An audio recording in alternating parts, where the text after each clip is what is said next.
बेटे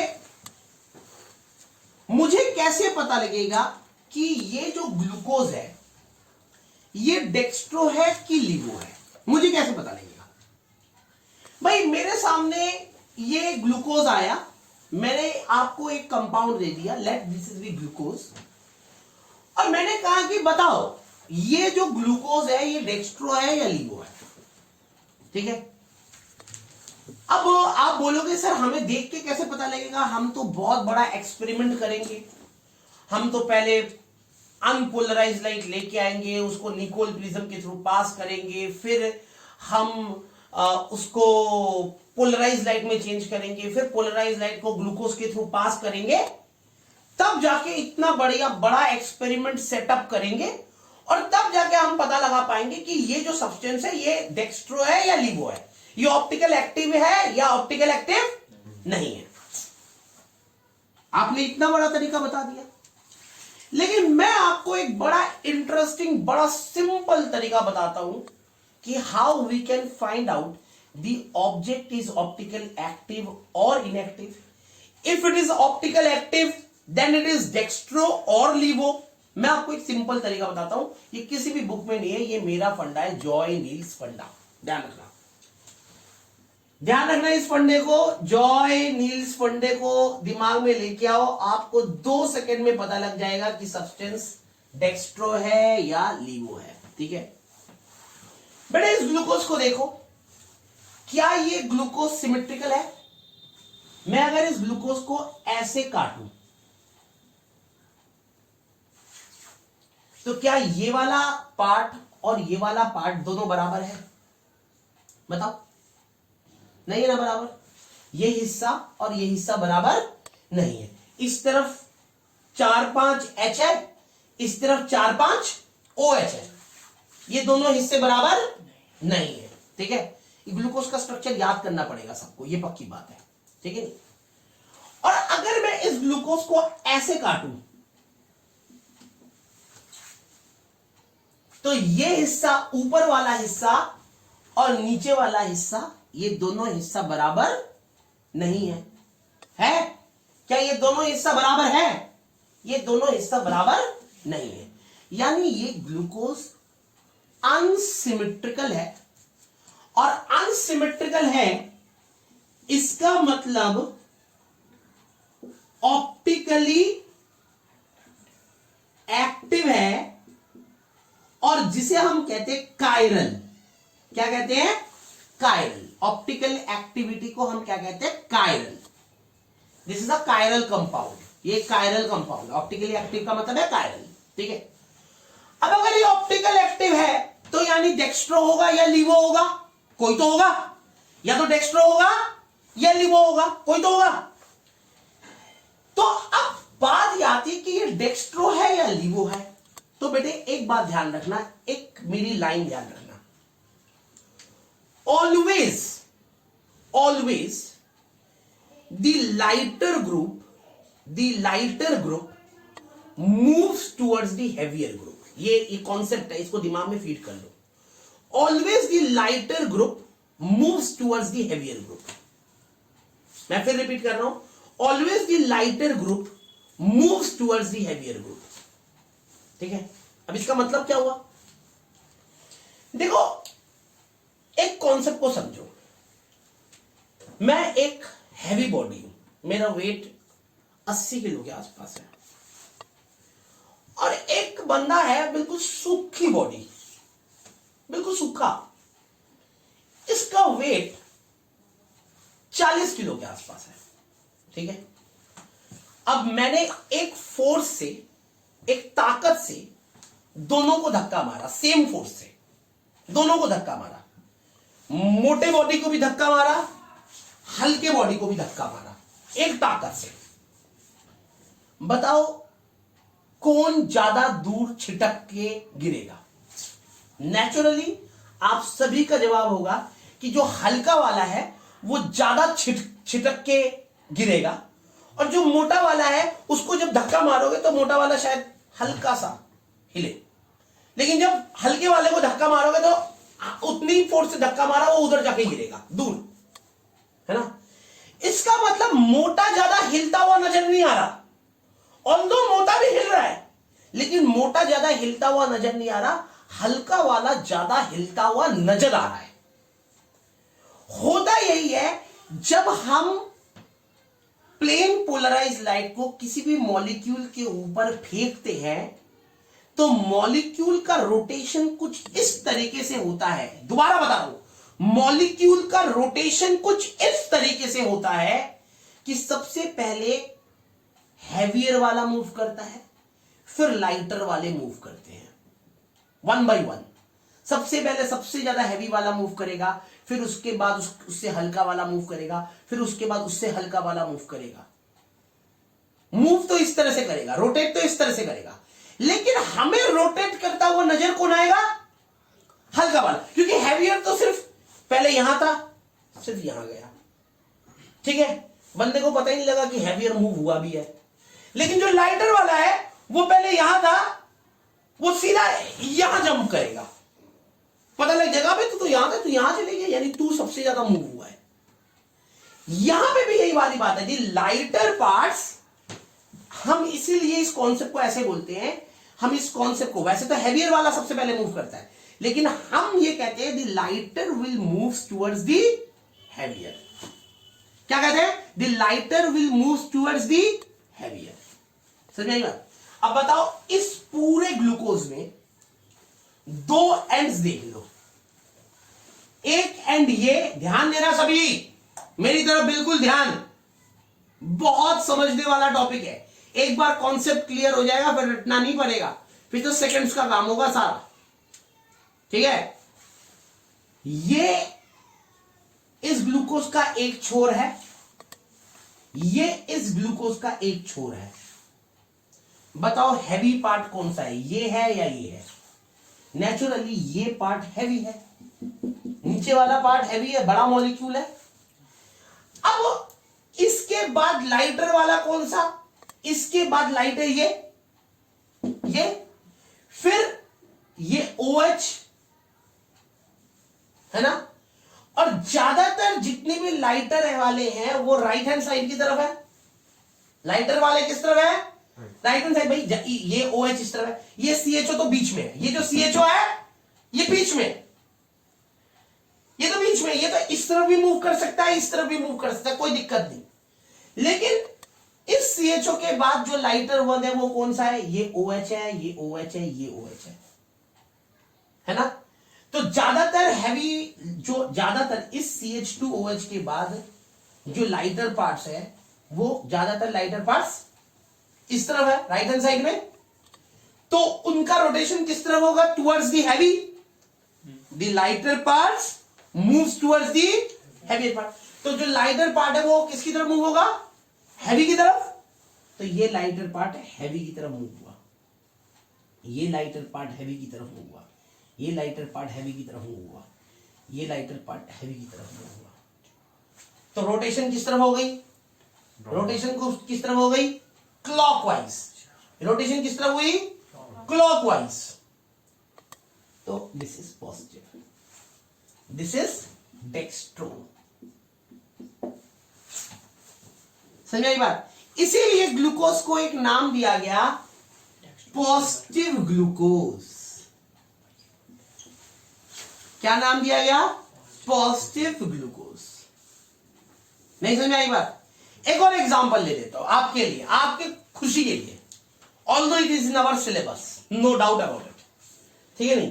तो देखते हैं आप क्या कॉन्सेप्ट लगाते हो। एक और एग्जांपल देखते हैं, एक फ्रक्टोज बनाते हैं, आप फ्रक्टोज का देखते हैं, सिलेबस में भी है, लगेगा तो टॉपिक भी कवर होगा और काम भी चल जाएगा। देखो, अगर आप फ्रक्टोज के स्ट्रक्चर को देखो तो फ्रक्टोज का स्ट्रक्चर ऐसा है,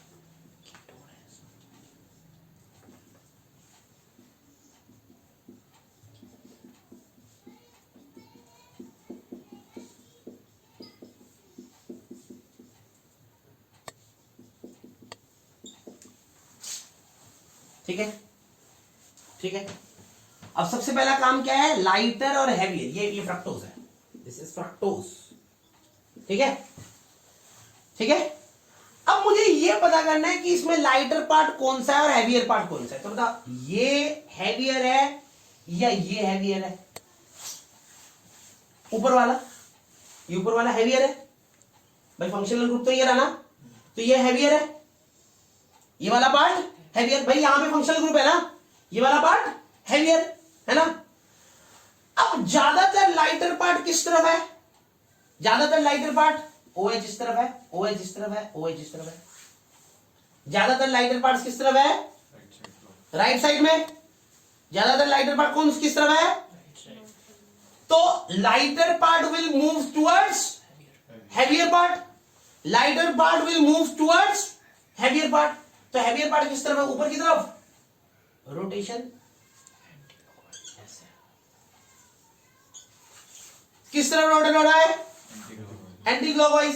तो this is anti clockwise means levo, means negative, levo rotatory.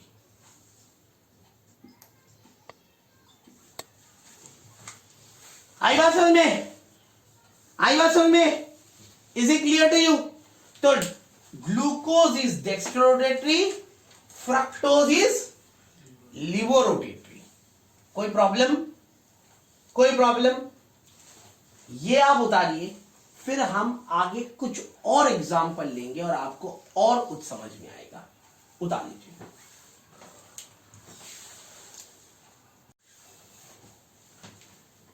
तो मैंने, अब मेरी बात को ध्यान समझिए, हमने आपको पढ़ाया कि glucose is dextro and fructose is levo, ये बात तो क्लियर हो गई है ना। अब मैं एक और एग्जांपल लेता हूं इस टॉपिक को समझाने के लिए, और हम कुछ और बातें करेंगे, हम कुछ और बातें समझेंगे, ठीक है नहीं। देखो बेटे, ग्लूकोज को, अगर आप ग्लूकोज की बात करें, ग्लूकोज के बारे में, तो सबसे पहले बात उठी कि glucose is dextro, glucose is dextro, है ना। तो ग्लूकोज को बोला गया पॉजिटिव ग्लूकोज, ठीक है। ग्लूकोज को क्या बोला गया, पॉजिटिव ग्लूकोज। लेकिन बाद में ग्लूकोज को एक और नाम से बुलाया गया, जो ग्लूकोज का पूरा नाम है वो है बी पॉजिटिव ग्लूकोज। ये है ग्लूकोज का असली नेम। ये जो नाम देख रहे हो, ये ग्लूकोज का असली नाम है, बी पॉजिटिव ग्लूकोज। अब हमारे कुछ साथी टीचर और दिल्ली के 90% टीचर, कुछ आकाश इंस्टीट्यूट के बेहतरीन टीचर और कुछ बहुत अच्छे बच्चे क्या कहते हैं, उनसे अगर पूछो कि ये डी क्या है, व्हाट इज दिस डी, तो वो छूटते ही पता है क्या कहते हैं, वो कहते हैं कि ये जो डी है इसका मतलब है डेक्स्ट्रो, वो इस डी को कहते हैं डेक्स्ट्रो। तो बेटे मैं आपको बताऊं कि दो तरीके की कॉन्फ़िगरेशन होती है, there are two type of configuration. अगर मैं कॉन्फ़िगरेशन की बात कहूं तो दो तरीके की कॉन्फ़िगरेशन होती है, एक होता है डी कॉन्फ़िगरेशन, एक होता है एल कॉन्फ़िगरेशन। दो तरीके की दुनिया में कॉन्फ़िगरेशन होती है ग्लूकोज और फ्रक्टोज के केस में। In the case of carbohydrate, there are two type of configuration, one is D configuration, one is L configuration। अब अगर गवारों को पूछा जाए, गवार लोगों को, लगभग दिल्ली के बहुत सारे टीचर और बहुत सारे बच्चे, उनसे अगर पूछा जाए कि डी और एल क्या है, व्हाट इज डी और एल, तो वो छूटते ही पता क्या कहेंगे, D is dextro, L is levo. लेकिन बेटे ये कॉन्सेप्ट पूरी तरीके से गलत है। डी का डेक्स्ट्रो के साथ कोई लेना देना नहीं है और एल का लीवो के साथ कोई लेना देना नहीं है। डी का डेक्स्ट्रो के साथ कोई लेना देना नहीं है, एल का लीवो के साथ कोई लेना देना नहीं है। तो ये डी और एल है क्या, सवाल ये उठता है कि ये डी और एल है क्या। बेटे एक्चुअल में ये जो डी एंड एल कॉन्फ़िगरेशन है, it is developed by relative study of glucose with glyceraldehyde. D and L configuration is ये क्या है, डी एंड एल कॉन्फ़िगरेशन है क्या, सवाल ये है। तो it is the relative comparison of glucose और फ्रक्टोज विद रेस्पेक्ट टू ग्लीसल्डिहाइड। अब ग्लीसल्डिहाइड क्या होता है, सवाल ये है। तो देखो ग्लीसल्डिहाइड क्या होता है। देखो बेटे ये होता है ग्लीसल्डिहाइड, ध्यान देना, ये होता है ग्लीसल्डिहाइड।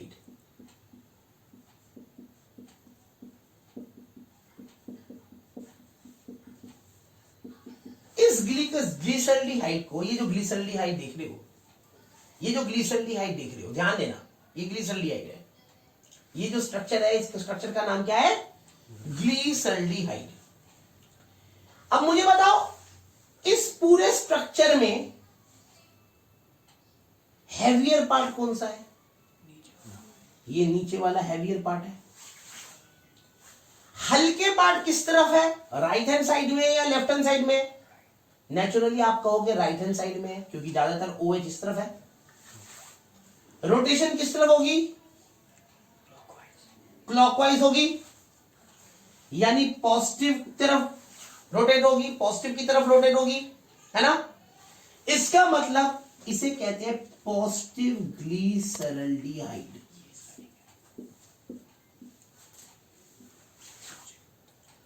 और एक और ग्लीसल्डिहाइड होता है, ये तो है पॉजिटिव ग्लीसल्डिहाइड, डेक्स्ट्रोग्लीसल्डिहाइड। एक और ग्लीसल्डिहाइड होता है, ये है लीवोग्लीसल्डिहाइड।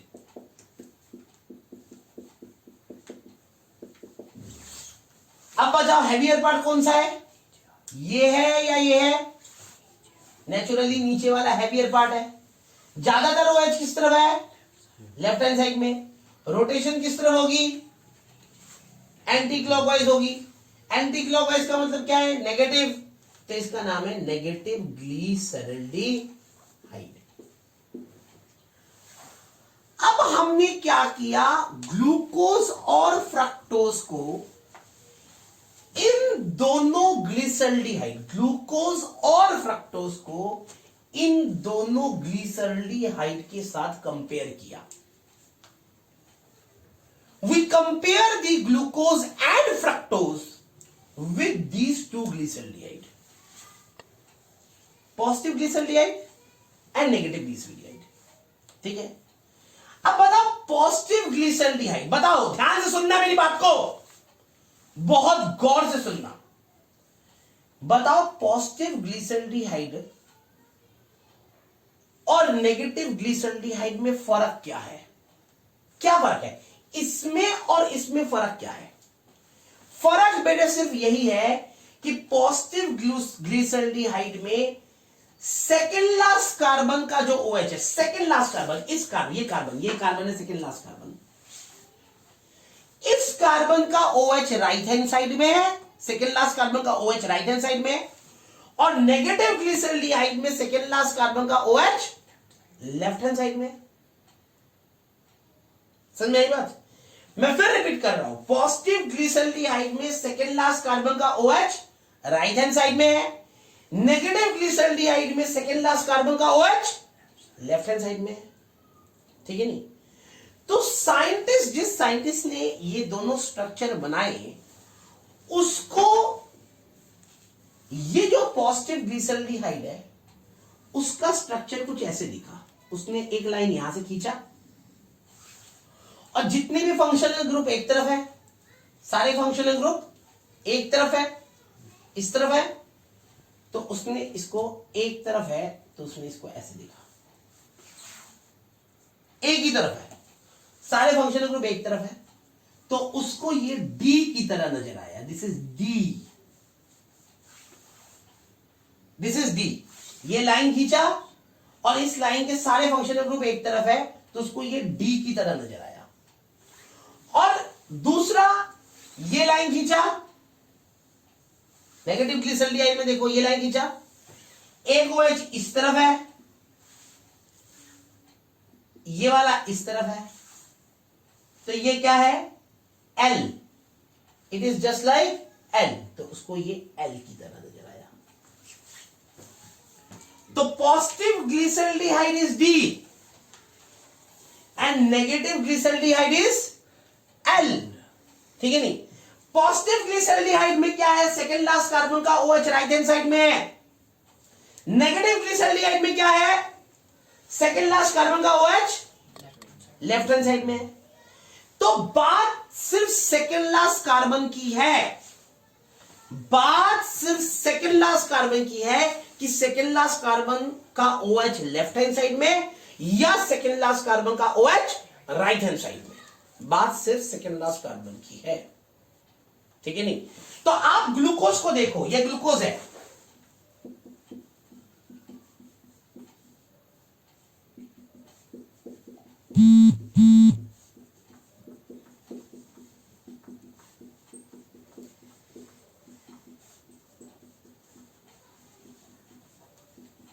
ये ग्लूकोज है, दिस इज पॉजिटिव ग्लूकोज, आपको पता है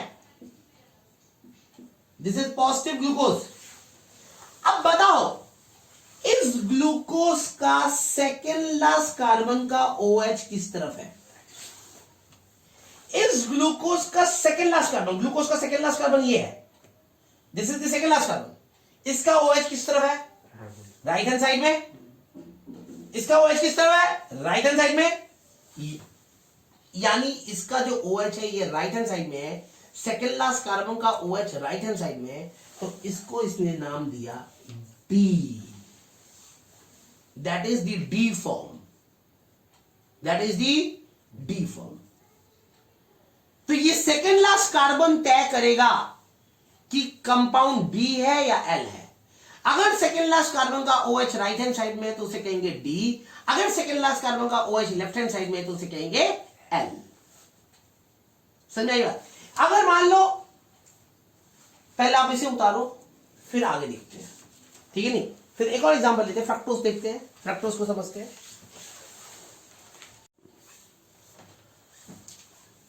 अब बेटे हम बात करते हैं फ्रक्टोज के बारे में। किस बारे में, फ्रक्टोज। फ्रक्टोज को देख लेते हैं, यही चीज यही कौन से फ्रक्टोज में लगाते हैं और फ्रक्टोज के बारे में पता लगाते हैं कि फ्रक्टोज, हमने ये तो पता लग गया कि फ्रक्टोज जो है वो लीवो रोटेटरी है, ये तो हमें पता है, इसके बारे में हमने पढ़ लिया है ना। लेकिन फ्रक्टोज की कॉन्फ़िगरेशन क्या है, क्या फ्रक्टोज D है या क्या फ्रक्टोज L है, ये बता करते हैं, ठीक है। देखते हैं, आपको ही बताना है, मुझे नहीं बताना, मुझे कुछ नहीं बोलना। आप बहुत होशियार बच्चे हैं और इतना पढ़ाने के बाद तो गधा भी बोलने लग जाए तो शायद तुम तो इंसान हो।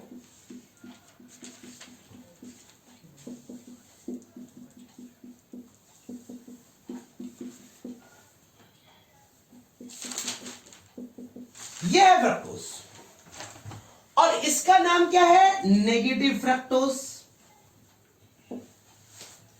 इसका नाम क्या है, नेगेटिव फ्रक्टोजवा। ये फ्रक्टोजवा वहां से है, तो इट इज नेगेटिव फ्रक्टोजवा। तो ये फ्रक्टोज जो है इसके सेकेंड लास्ट कार्बन का OH किस तरफ है, किस तरफ है, राइट हैंड साइड में, राइट हैंड साइड में है ना। तो ये क्या है, दिस इज D। तो फ्रक्टोज भी आपका D है। तो कोई टीचर अगर ये कहे कि भाई D मतलब डेक्स्ट्रो, L मतलब लीवो, तो उनसे तुम सीधा सवाल पूछ सकते हो कि सर बताओ फिर फ्रक्टोज तो लीवो रोटेटरी है लेकिन फिर फ्रक्टोज D क्यों है, वाई फ्रक्टोज इज D। भाई फ्रक्टोज को तो आप लीवो रोटेटरी बोल रहे हो, तो फिर D क्यों लिख दिया, क्योंकि D एंड L कॉन्फ़िगरेशन का डेक्स्ट्रो एंड लीवो के साथ कोई मतलब नहीं है। D and L configuration second last carbon तय करता है। अगर सेकेंड लास्ट कार्बन का OH राइट हैंड साइड में है तो डी, अगर सेकेंड लास्ट कार्बन का OH लेफ्ट हैंड साइड में है तो वो L। ये बात समझ में आ गई? तो this is dextro and levo, this is D and L configuration. अच्छी तरह समझ में आ गया? कोई दो राही बात तो नहीं है, कोई तकलीफ, कोई दिक्कत, कोई परेशानी? पक्का नहीं है? अच्छी तरह समझ में आ गया? आगे करें, चलो। अब बेटे मेरी इस बात को ध्यान से सुनना और समझना। सबसे बड़ी बात है सुनना और फिर समझना, क्योंकि अब जो टॉपिक आ रहा है वो बहुत टेक्निकल टॉपिक है, बहुत समझने वाला टॉपिक है और बहुत अंडरस्टैंडिंग लेवल वाला टॉपिक है। अगर आप मेरे टेक्निक को समझ जाओ तो आपको रटना नहीं पड़ेगा, और अगर आप मेरे टेक्निक को नहीं समझे, मतलब मेरे किसी ने टेक्निकली इसे नहीं पढ़ा, तो मैं आपको बताऊं कि 90% बच्चे इस टॉपिक को रटने की कोशिश करते हैं और फिर पेपर में गलत करके आ जाते हैं।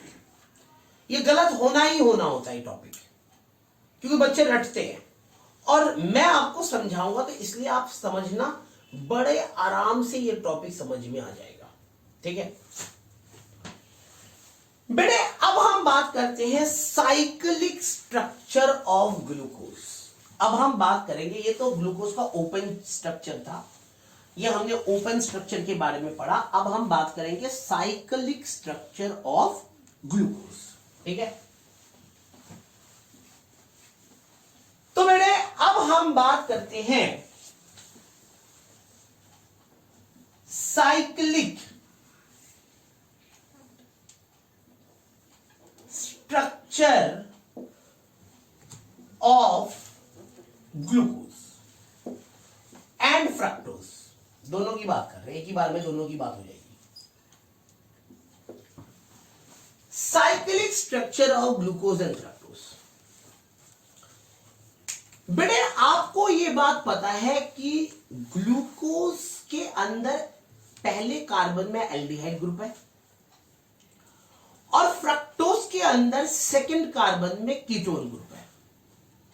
आप इस बात को भली भांति जानते हैं कि ग्लूकोज के अंदर, पहले हम ग्लूकोज के बारे में बात करते हैं, तो आपको पता है कि जो ग्लूकोज के अंदर पहले कार्बन में एल्डिहाइड ग्रुप है और फ्रक्टोज के अंदर सेकंड कार्बन में कीटोन ग्रुप है। यह बात आपको पता है, मुझे नहीं लगता कि इसमें बताने लायक कुछ है। ठीक है, तो अब अगर एल्डिहाइड ग्रुप है तो आपको यह भी पता है कि aldehyde group nucleophilic addition reaction में जाते हैं। Aldehyde group goes for nucleophilic addition reaction, और साथ में एल्डिहाइड ग्रुप जो है वो एमोनिया डेरिवेटिव के साथ भी रिएक्ट करता है। एमोनिया डेरिवेटिव आपने पढ़ा हुआ है aldehyde, ketone and carboxylic acid वाले चैप्टर में। ठीक है, और उस चैप्टर में आपने ये देखा है कि जो कार्बोनाइल ग्रुप होता है, कार्बोनाइल ग्रुप, वो एल्डिहाइड ग्रुप हो चाहे वो कीटोन ग्रुप हो, दोनों ही कार्बोनाइल ग्रुप की बात करते हैं, वो एमोनिया डेरिवेटिव के साथ रिएक्ट करता है। एमोनिया डेरिवेटिव, अब एमोनिया डेरिवेटिव कौन सा है? 2,4-DNP टेस्ट, ठीक है, 2,4-DNP टेस्ट, स्किफ टेस्ट, ये सारे एमोनिया डेरिवेटिव वाले रिएक्शंस हैं। ठीक है नहीं, तो जो एल्डिहाइड ग्रुप है वो भी ये रिएक्शन देता है, जो कीटोन ग्रुप है वो भी ये रिएक्शन देता है, क्योंकि दोनों के अंदर कार्बोनाइल ग्रुप है, तो कार्बोनाइल ग्रुप ये रिएक्शन देता है। तो जब ये टेस्ट, ये जो टेस्ट है, ये जो कैरेक्टरिस्टिक टेस्ट है, इन्हें कहते हैं कैरेक्टरिस्टिक टेस्ट, जब ये कैरेक्टरिस्टिक टेस्ट ग्लूकोज के ऊपर किया गया तो इनमें से कुछ टेस्ट में ग्लूकोज गया ही नहीं। मतलब ग्लूकोज ने कुछ कैरेक्टरिस्टिक टेस्ट को देने से इनकार कर दिया। उसने कहा कि मैं इन कैरेक्टरिस्टिक टेस्टों को नहीं देता हूं, मुझे इन कैरेक्टरिस्टिक टेस्ट में जाने का की इच्छा नहीं है। ऐसा ही फ्रक्टोज ने भी किया। ग्लूकोज और फ्रक्टोज कुछ characteristic reaction of carbonyl group में नहीं जाता। अब साइंटिस्टों के दिमाग में यह आया कि यार एक बात बताओ, ग्लूकोज के अंदर एल्डिहाइड ग्रुप है, कीटोन के फ्रक्टोज के अंदर कीटोन ग्रुप है, तो इन दोनों को ही ये रिएक्शन देना चाहिए, कैरेक्टरिस्टिक रिएक्शन देना चाहिए, लेकिन ये इन रिएक्शन में नहीं जा रहे। ऐसा क्यों? ऐसा क्या हो गया कि ये इन रिएक्शन में नहीं जा रहे हैं? सवाल साइंटिस्ट के दिमाग में ये उठ गया। ठीक है, तो अब इसका जवाब साइंटिस्ट ने क्या निकाला समझना। तब साइंटिस्ट ने कहा कि यार ये जो कैरेक्टरिस्टिक टेस्ट है ये एक्चुअल में एक पर्टिकुलर टेम्परेचर में ही होता है। ये जो रिएक्शन है, ये जो कैरेक्टरिस्टिक रिएक्शन है, ये पर्टिकुलर एक टेम्परेचर में ही होता है। हम कार्बोनाइल ग्रुप को एक रिएजेंट के साथ रिएक्ट करेंगे, 2,4-DNP के साथ मान लो रिएक्ट करेंगे और एक पर्टिकुलर टेम्परेचर देंगे, तभी ये रिएक्शन होगा। ठीक है, ये जो कैरेक्टरिस्टिक रिएक्शन है ये एक पर्टिकुलर टेम्परेचर में ही होता है। लेकिन जो हमने देखा कि ग्लूकोज एंड फ्रक्टोज ये रिएक्शन में जा ही नहीं रहा, ये रिएक्शन कर ही नहीं रहा। अब सवाल ये उठता है कि क्यों नहीं कर रहा, ये इसे करना तो चाहिए लेकिन कर नहीं रहा, क्यों नहीं कर रहा? तब साइंटिस्ट ने कहा कि एक्चुअल में इस टेम्परेचर में, इस पर्टिकुलर टेम्परेचर में, क्योंकि हमें टेम्परेचर देते हैं हम, तो जैसे ही हम टेम्परेचर देते हैं तो जो ग्लूकोज एंड फ्रक्टोज है वो अपने साइक्लिक फॉर्म में आ जाता है, वो अपने साइक्लिक फॉर्म में चेंज हो जाता है। ठीक है नहीं, इसीलिए हम पढ़ रहे हैं साइक्लिक स्ट्रक्चर ऑफ ग्लूकोज। क्या पढ़ रहे हैं? Cyclic structure of glucose and fructose. अब समझना, देखो आपका ये ग्लूकोज है, अगेन स्ट्रक्चर बनाना पड़ेगा, सब खेल स्ट्रक्चर का ही है, सारा खेल इस चैप्टर में स्ट्रक्चर का ही है। जिसको स्ट्रक्चर समझ में आ गया वो राजा है, बाकी सारे आपको पता है। ये आपका ग्लूकोज है, ठीक है। आप इस ग्लूकोज को थोड़ा सा टेम्परेचर देते हो, ठीक है, एक पर्टिकुलर टेम्परेचर देते हो, थोड़ा सा हीट करते हो। तो जैसे ही इस ग्लूकोज को हीट करते हो, मान लो 2,4-DNP करते वक्त मैंने हीट कर दिया, हीट तो करना ही है ना, वरना 2,4-DNP टेस्ट नहीं होगा। तो मैं जैसे ही टेम्परेचर देता हूं तो ये ग्लूकोज अनस्टेबल हो जाता है, this glucose will become unstable. अब आप मुझे बताओ, इस पूरे ग्लूकोज के स्ट्रक्चर में सबसे ज्यादा अनस्टेबल हिस्सा कौन सा है? इस पूरे, थोड़ा सोचना, थोड़ा समझना, सोच समझ के जवाब देना, क्योंकि आपका जवाब बहुत इंपॉर्टेंट है मेरे लिए। यह पूरा ग्लूकोज का स्ट्रक्चर है, इस पूरे स्ट्रक्चर में सबसे अनस्टेबल पार्ट कौन सा है? तो अगर आप मेरे से पूछे, क्योंकि मुझे पता है कि आप लोगों को कोई कुछ कहेगा, कोई कुछ कहेगा, कोई कुछ कहेगा, कोई तो बीच में ये भी कह देगा कि कैटरीना कैफ बहुत अनस्टेबल है क्योंकि मैं आप लोगों को जानता हूं। तो अब अगर मेरे से कोई पूछे कि इस पूरे ग्लूकोज में, हम ग्लूकोज के बारे में बात कर रहे हैं, मैं आपको याद दिला दूं, आप भावनाओं में मत बहिए, आप ग्लूकोज के बारे में बात करेंगे। तो इस पूरे ग्लूकोज के अंदर जो सबसे ज्यादा अनस्टेबल पार्ट है, जो मुझे दिख रहा है, वो ये वाला हिस्सा है।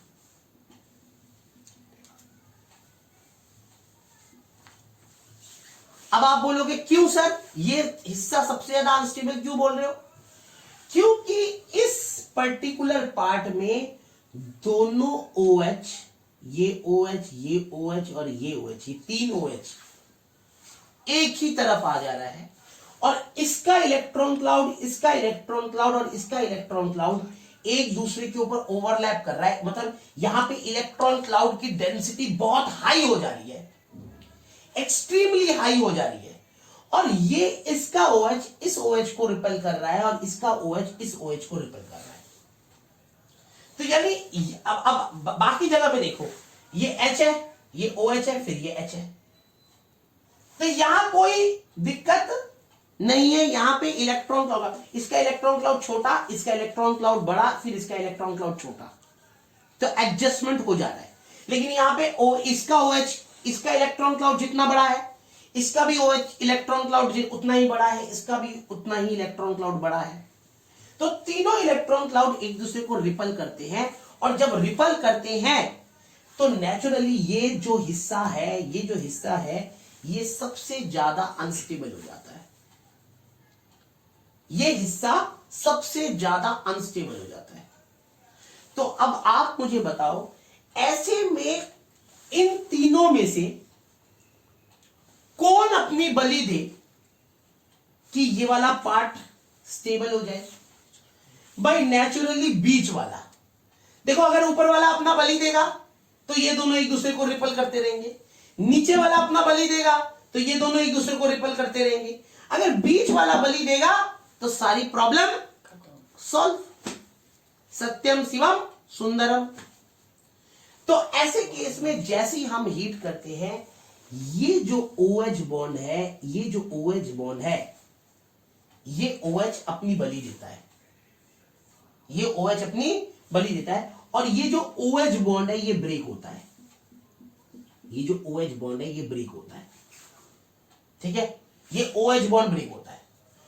और जैसे ये OH बॉन्ड ब्रेक होता है, ये C डबल बॉन्ड O का बॉन्ड ब्रेक होता है, O के ऊपर नेगेटिव आता है, C के ऊपर पॉजिटिव आता है, और ये OH बॉन्ड जब ब्रेक होगा, H के ऊपर पॉजिटिव, O के ऊपर नेगेटिव, पॉजिटिव वाला नेगेटिव के पास, नेगेटिव वाला पॉजिटिव के पास, ठीक है। तो अगले केस में क्या होगा, देखो देखो, ध्यान से देखना, मेरी बात को ध्यान से सुनना, ध्यान से देखना। ये कार्बन है, ये वाला कार्बन, इसके साथ ये H इस O के साथ जुड़ा, तो यानी ये OH हो गया, ठीक है।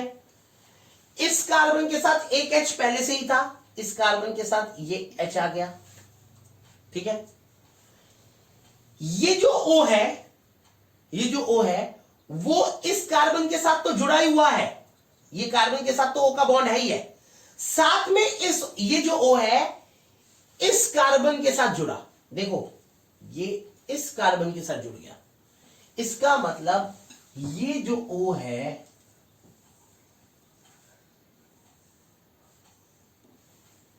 इस कार्बन के साथ ऐसे जुड़ गया, ये O इस कार्बन के साथ जुड़ा है, साथ में ये O इस कार्बन के साथ जुड़ गया, तो ये बॉन्ड है एक्चुअली, दिस अ बॉन्ड, ठीक है, जुड़ गया। और बाकी सब कुछ सेम रहा, बाकी सब कुछ सेम, बाकी सबको सेम रख दो,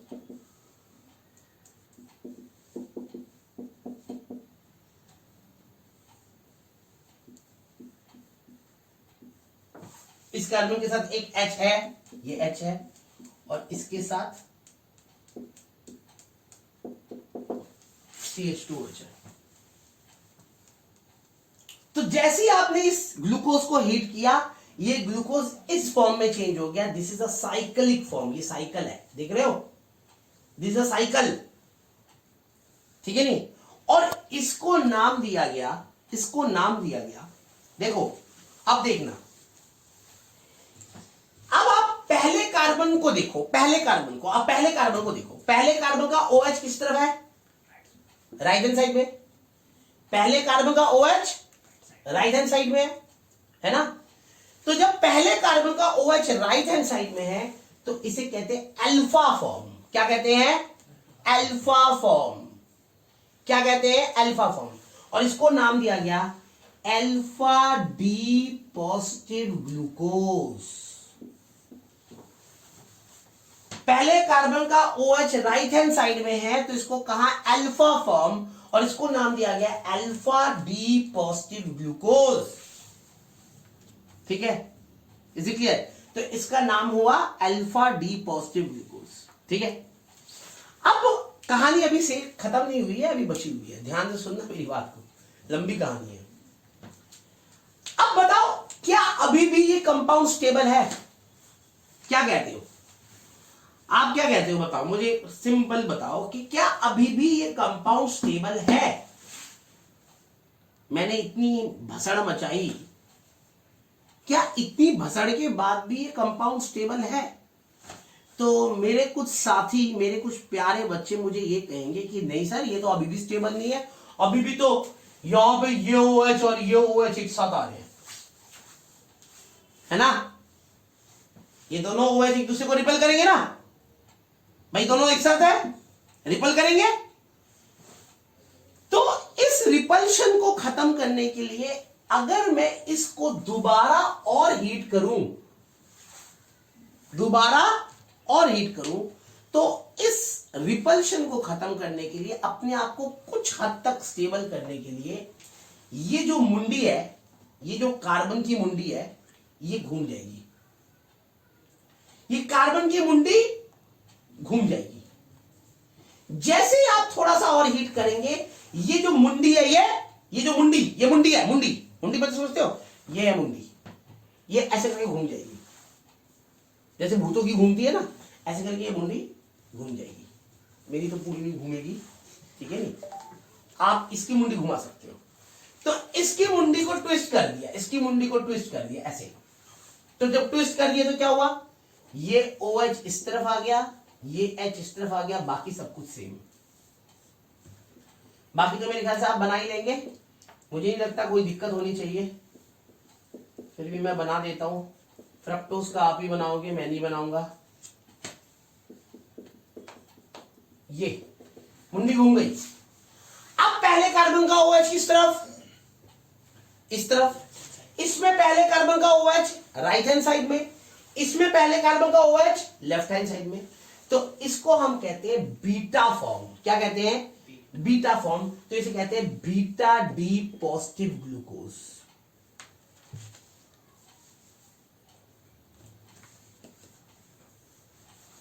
बीटा डी पॉजिटिव ग्लूकोज।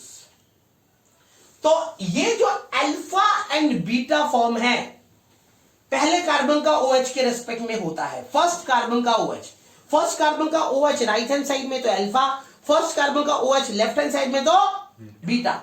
ये जो दो फॉर्म है अल्फा एंड बीटा फॉर्म, इन दोनों को हम कहते हैं एनोमर्स।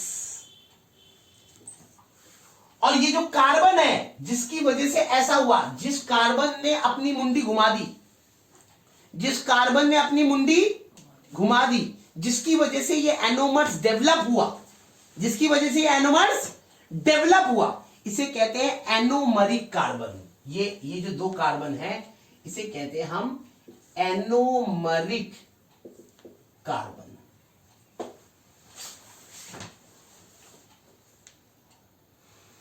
समझ में आ गया? तो बिल्कुल सेम टू सेम फ्रक्टोज का भी के साथ भी होगा। फ्रक्टोज भी साइक्लिक स्ट्रक्चर बनाता है, लेकिन उसके अंदर कीटोन का C डबल बॉन्ड O टूटता है। उसमें भी अल्फा फॉर्म होता है, उसमें भी बीटा फॉर्म होता है। अगर OH राइट हैंड साइड में है तो alpha form, OH left hand side में तो बीटा फॉर्म। तो फ्रक्टोज में भी ये alpha and beta form heating की वजह से डेवलप होता है। आपका काम है फ्रक्टोज के अल्फा एंड बीटा फॉर्म के बारे में पता लगाना, उसका स्ट्रक्चर बनाना।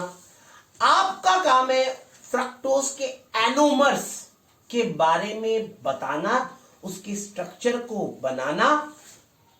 और फ्रक्टोज के एनोमर्स का नाम क्या होगा? Alpha D negative fructose and beta D negative fructose. ठीक है, ये आपका काम है, आपके लिए होमवर्क है।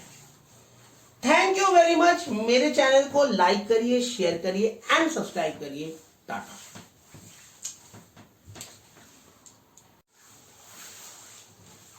बेटे अब हम इस टॉपिक के लास्ट पार्ट के बारे में बात करते हैं, और अब हम बात करेंगे Haworth cyclic structure of glucose and fructose. Haworth cyclic structure of glucose and fructose. तो बेटे देखो, मेरी बात को ध्यान से सुनना, मैं ये वाला हिस्सा मिटा रहा हूं। आपको ये पता लग गया कि ग्लूकोज के दो फॉर्म है, एक अल्फा फॉर्म, एक बीटा फॉर्म। एक को कहते हैं हम अल्फा डी पॉजिटिव ग्लूकोज, दूसरे को कहते हैं बीटा डी पॉजिटिव ग्लूकोज। ये इसका साइक्लिक स्ट्रक्चर है। तो एक साइंटिस्ट आए, मिस्टर हार्वर्थ।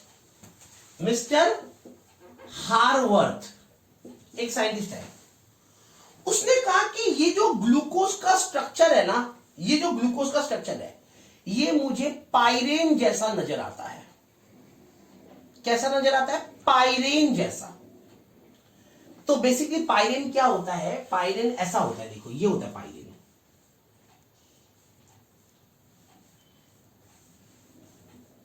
दिस इज योर पाइरेन, इसे कहते हैं पाइरेन। तो उसने कहा, एक्चुअली उसको सपना आया था, सच बताऊं तो ये एक्चुअल स्टोरी है कि उसको सपना आया था और उसको ये सपने में ये दिखा कि ग्लूकोज का स्ट्रक्चर पाइरेन जैसा है। ऐसा सपना भगवान मुझे भी कभी दिखाए तो मैं भी साइंटिस्ट बन जाऊं। तो मुझे कभी ऐसे सपने नहीं आते, सच बता रहा हूं। तो अब लोगों ने पूछा कि यार कहां ये ग्लूकोज और कहां ये पाइरेन, इन दोनों का तो कोई रिजम्बल ही नहीं है, ये दोनों तो बिल्कुल अलग है ना। तो उसने कहा नहीं, ये बिल्कुल पाइरेन जैसा है, पाइरेन जैसा, पाइरेन जैसा। कैसे? देखो, उसने कहा एक काम करो, ये साइकिल है, दिस इज द साइकिल, देखो अच्छी तरीके से, ये साइकिल है, ये साइकिल है, ध्यान से देखना, ये साइकिल है, दिस इज द साइकिल, ठीक है नहीं? तो उसने कहा कि ये देखो, ये इस पाइरेन, इसको, इस स्ट्रक्चर को, ये जो साइकिल है, इसको मैं ऐसे बना सकता हूं, ये देखो ऐसे।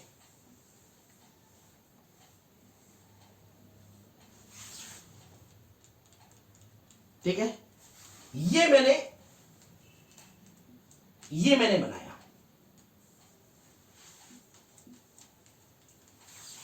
ठीक है भाई, इस साइकिल में कितने कार्बन है? देखो ये जो साइकिल है, इसमें कितने कार्बन है? 1 2 3 4 5। ठीक है, 5 कार्बन है। तो इस पूरे साइकिल में कितने कार्बन है? 1 2 3 4 5। और इस साइकिल के बीच में ये ऑक्सीजन है, तो ये बीच में ऑक्सीजन। अब ये स्ट्रक्चर, ये जो स्ट्रक्चर है, ये ऐसा कैसे बनेगा? ये स्ट्रक्चर ऐसा कैसे बनेगा? जब आप इसको ऐसे घुमाओगे, ध्यान देना, इसको ऐसे घुमाओगे, ऐसे ऐसे, देखो ऐसे। एक सेकेंड होल्ड। हेलो, हाँ सुमित, आ रहा हूं।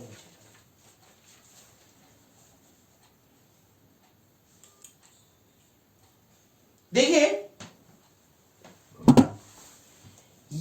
ये जो स्ट्रक्चर है, ये ऐसा कब बनेगा? जब ये पूरा का पूरा साइकिल, ये पूरा का पूरा ऐसे मुड़ेगा।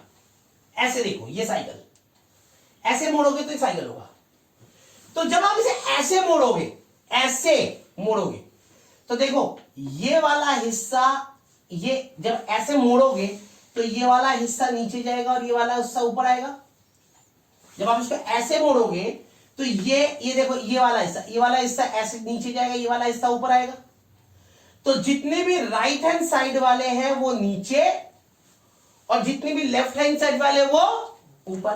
तो राइट हैंड साइड वाले जितने भी है वो नीचे कर दो, और लेफ्ट हैंड साइड वाले जितने भी है वो ऊपर कर दो। तो राइट हैंड साइड वाला नीचे, OH, ये पहला OH H, this is the first carbon, OH H। Right hand side वाला नीचे, लेफ्ट हैंड साइड वाला ऊपर। H नीचे, OH ऊपर, OH नीचे, H ऊपर। और ये जो हिस्सा है, ये बल्की पार्ट है, this is the bulky part, ये बल्की पार्ट है, ये हमेशा ऊपर जाता है, बल्की पार्ट हमेशा ऊपर जाता है। ऐसे देखो ना, ऐसे मोड़ा तो ये वाला हिस्सा कहां जाएगा? ऊपर। तो ये बल्की पार्ट ऊपर, CH2OH ऊपर, H। ठीक है, तो इसको इसने नाम दिया अल्फा डी पॉजिटिव ग्लूको पाइरेनोज, पाइरेन जैसा, पाइरेनोज, पाइरेन जैसा। समझ आई बात? ऐसे ही बीटा का स्ट्रक्चर कैसा होगा? बीटा का स्ट्रक्चर फर्क सिर्फ इतना ही होगा, बाकी सब कुछ सेम। पहले का H नीचे, OH ऊपर, बाकी सब कुछ सेम, बाकी सब कुछ सेम। पहले कार्बन में ही फर्क होता है। इसका नाम है बीटा डी पॉजिटिव ग्लूको पाइरेनोज। ठीक है, तो this is the Harvard cyclic structure of glucose. ऐसे ही फ्रक्टोज का जो स्ट्रक्चर है वो उसे फ्यूरेन जैसा नजर आया। फ्रक्टोज का स्ट्रक्चर फ्यूरेन, ये होता है फ्यूरेन, ये होता है फ्यूरेन, दिस इज फ्यूरेन। तो फ्रक्टोज का स्ट्रक्चर उसे फ्यूरेन जैसा नजर आया। सेम टू सेम ऐसे ही बनाना है। पहले आप फ्रक्टोज का साइक्लिक स्ट्रक्चर बनाएंगे, पहले आप साइक्लिक स्ट्रक्चर, फिर उसका हार्वर्ड स्ट्रक्चर बिल्कुल फ्यूरेन जैसा बनाएंगे, ऐसा। समझ आई बात?